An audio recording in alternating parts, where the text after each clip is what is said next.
Salut les co-créateurs, c'est Laurie pour ma saison 1, jour numéro 100. Ça y est, je suis en train de voir que sur mon cahier, j'ai même pas écrit la date de mon jour numéro 100. Ça craint. Je m'excuse. Hop. Voilà, jour numéro 100, on y est. J'ai enfin réussi à atteindre cet objectif. J'ai oublié de compter exactement combien de temps j'aurais mis pour faire cette saison 1, mais j'ai commencé le 8 novembre 2017 et je termine le 28 avril 2018, donc presque 6 mois, à 10 jours près, 6 mois. Mais l'essentiel, c'est que je sois venue au bout, et que j'ai quasiment effectué tous les exercices. Aujourd'hui, c'est le jour du bilan de la saison. Donc moi aussi, finalement, comme Lilou le conseille, j'ai relu tout mon cahier depuis le début. Alors je vous avoue que sur la fin, j'en avais un peu marre et du coup, je lisais surtout ce que j'avais écrit en intention et à la fin de chaque jour, ce que j'avais réellement réalisé. Je relisais pas tous les exercices. Mais voilà, donc je vais essayer de faire une vidéo pas trop longue où je reprends tout ce que j'ai listé et il y en a énormément des choses. Alors avant de commencer ça, mon intention aujourd'hui est de continuer à croire en mes rêves, me donner des objectifs vers lesquels je tends et prendre leur direction, même si je les crois irréalisables. Et mon intuition me dit que j'en suis tout à fait capable. Donc comme je vous le disais, j'ai relu depuis le jour numéro 1. Et donc Lilou dit « La liste est longue, n'est-ce pas ?» Voilà, tout ce qu'on a traversé, qu'on a découvert, et ce qu'on a constaté, où on a vécu, et ce qu'on a manifesté. Donc là, j'ai fait un petit résumé où je dis que ça m'a pris 1h30 de tout relire. Et encore, comme je vous le disais, je n'ai pas tout relu. Mais c'était vraiment nécessaire. Je me rends compte que j'ai eu des intentions très vastes et complètes qui sont revenues tout au long du défi. Je suis cohérente et je maintiens le cap. Donc comme je vous le disais, j'ai listé énormément de choses, mais quand même on revenait toujours un peu au même. Mais alors je vous avoue que ça va prendre un petit peu de temps parce que en gros ça tient 5 pages, presque 6 pages de la fin du cahier sur les notes. Mais bon, c'est parti, je vous raconte tout. Alors, mon bilan de ce défi des 100 jours. Donc déjà, je me suis mise en chemin, j'ai pris la direction de mes intentions et je suis allée, et je vais toujours, au devant de ma vie. J'avais vraiment la sensation dans les premières pages, le premier jour, que ouais, je me mettais en route, clairement. Je cherche à devenir toujours plus bienveillante, positive, être à l'écoute, être active. Donc ça, c'est vraiment quelque chose qui est revenu régulièrement, de manière récurrente.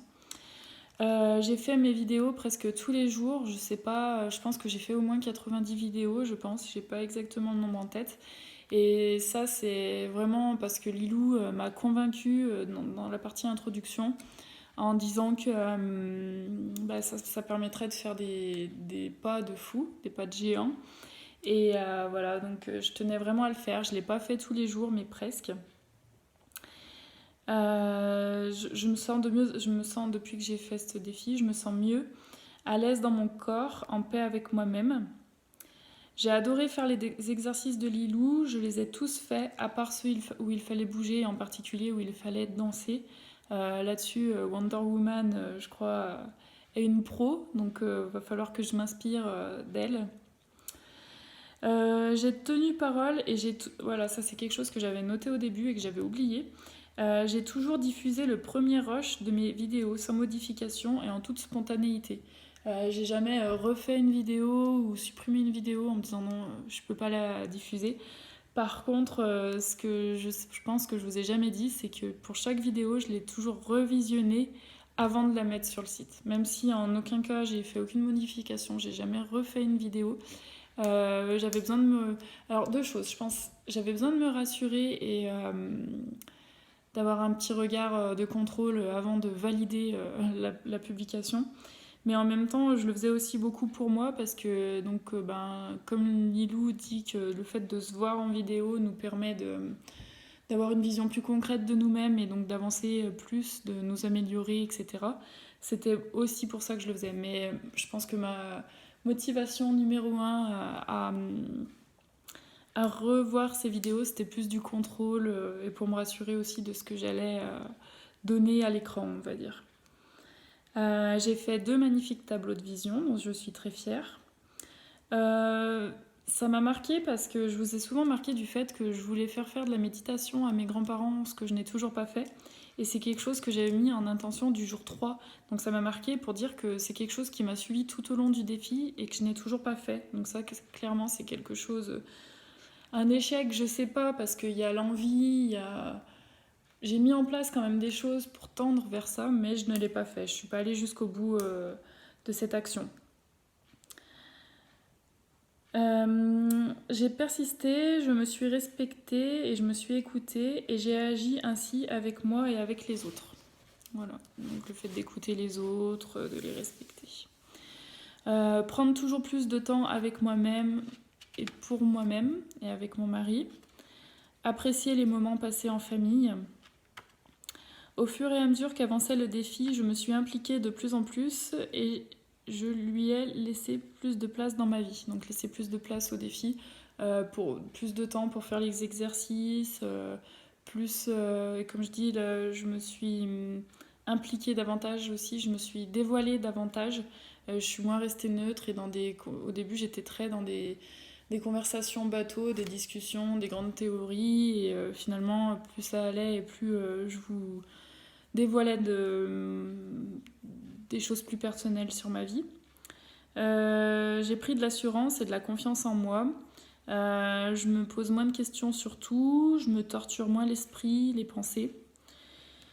Je laisse de moins en moins de place à mes peurs et j'agis, je ne reste pas bloquée.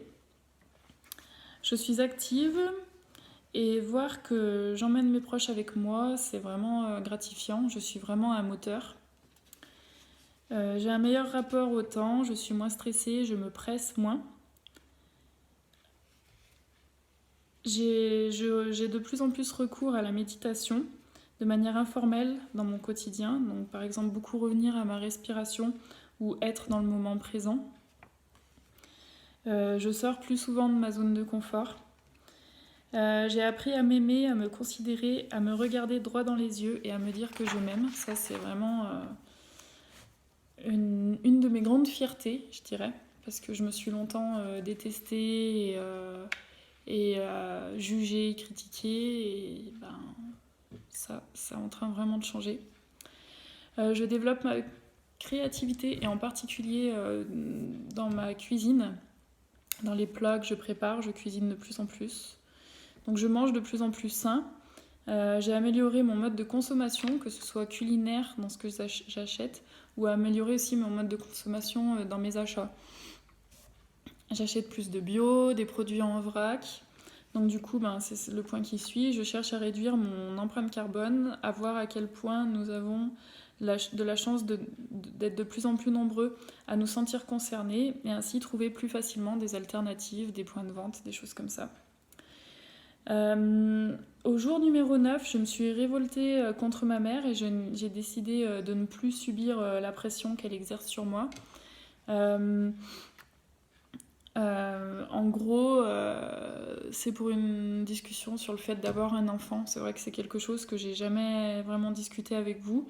Je pense que je vais me dévoiler de plus en plus là-dessus, sûrement dans ma saison numéro 2. Mais voilà, pour vous donner les grandes lignes, au jour numéro 9, donc c'était fin novembre, je me suis vraiment...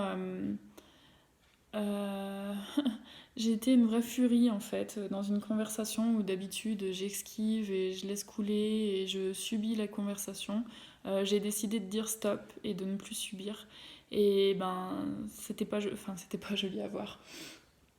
Ça rigolait pas. Je suis vraiment sortie de mes gonds et j'ai vraiment tout sorti en moi, de moi.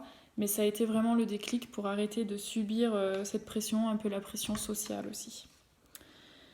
J'ai découvert également pendant ce défi le pouvoir de l'attraction et je veux m'en servir encore et encore parce que maintenant j'ai eu la preuve que ça fonctionnait vraiment.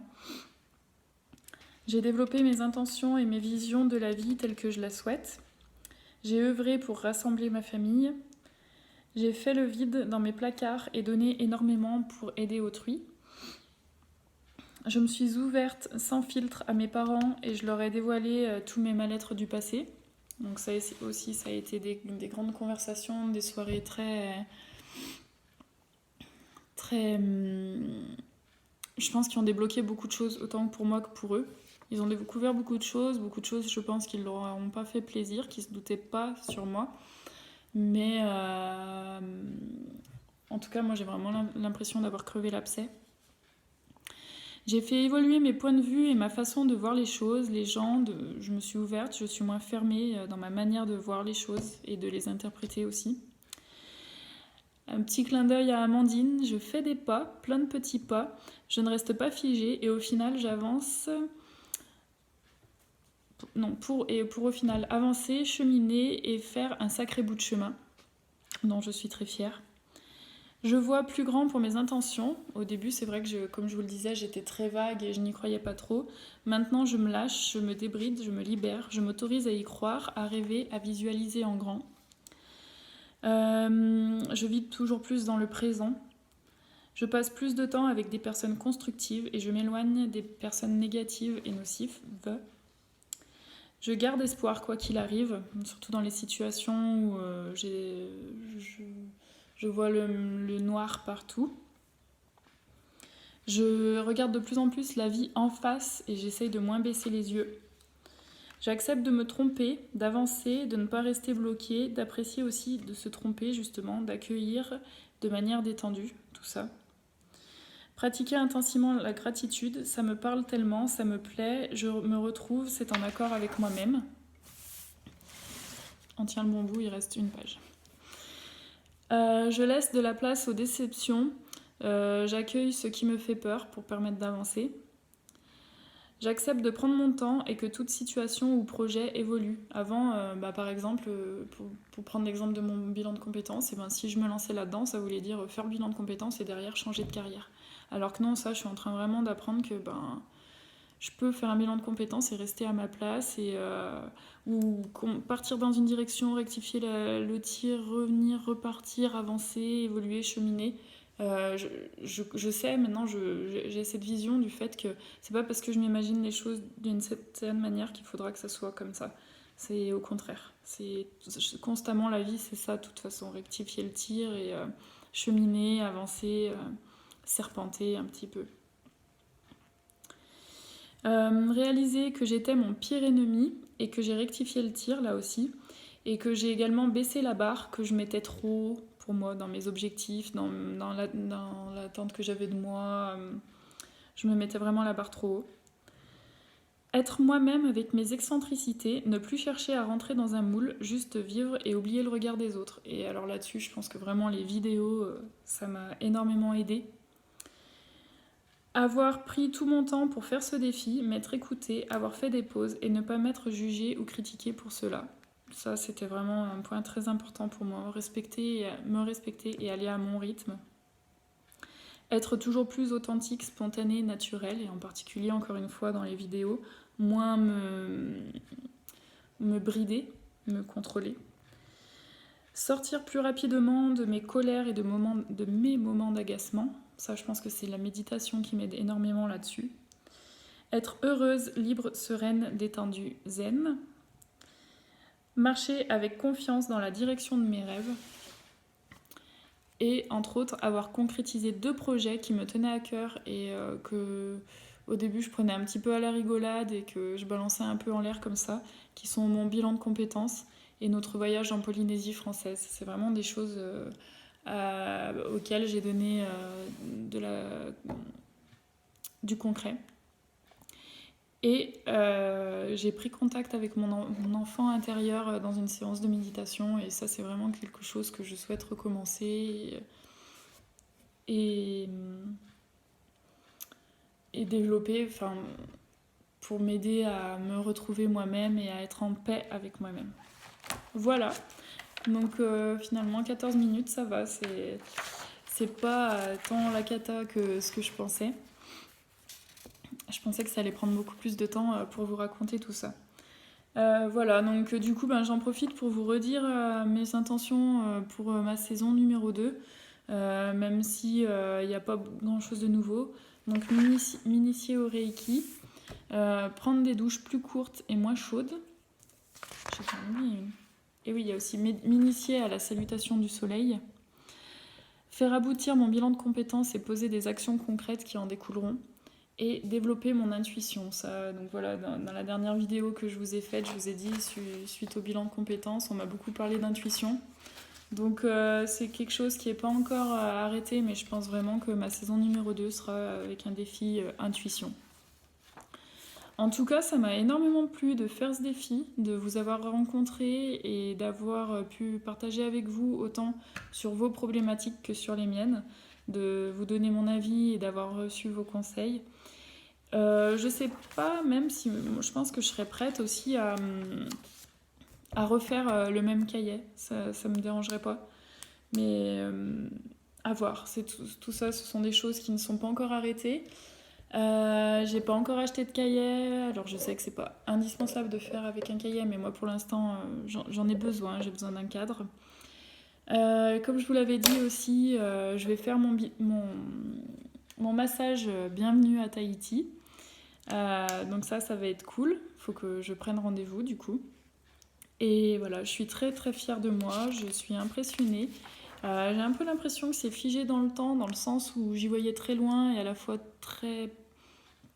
tout à fait réalisable, mais ça y est, c'est fait, c'est passé. Ça fait bizarre d'avancer, de passer à autre chose, et en même temps, je vais y revenir quelque part. Donc c'est un joli chemin, là, encore une fois. Voilà, je suis très contente d'avoir partagé tout ça avec vous, et je vous dis à très bientôt. Au revoir.